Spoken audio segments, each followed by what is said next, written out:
Hello guys! Welcome back to another video tutorial. For today's video is how to use ChatGPT for customer support. ChatGPT can be used for customer support in several ways. 24/7 availability. As an AI-powered language model, ChatGPT is available 24/7 and can multiple handle customers' queries simultaneously, providing customers with a quick response time. Responding to frequently asked questions.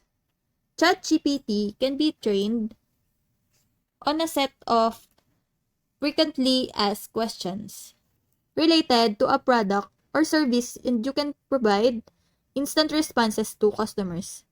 This can help reduce the workload of customer support agents and improve the customer experience by providing quick and accurate answers. Handling simple queries. ChatGPT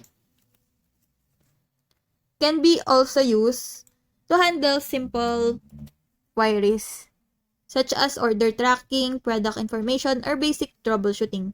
By automating these routine tasks, customer support agents can focus on more complex queries that require human intervention. Providing personalized responses. ChatGPT can be trained on customer data such as purchase history and preferences. To provide personalized responses to customers, this can help to improve the customer experience by providing tailored recommendation and solutions. Escalating complex queries.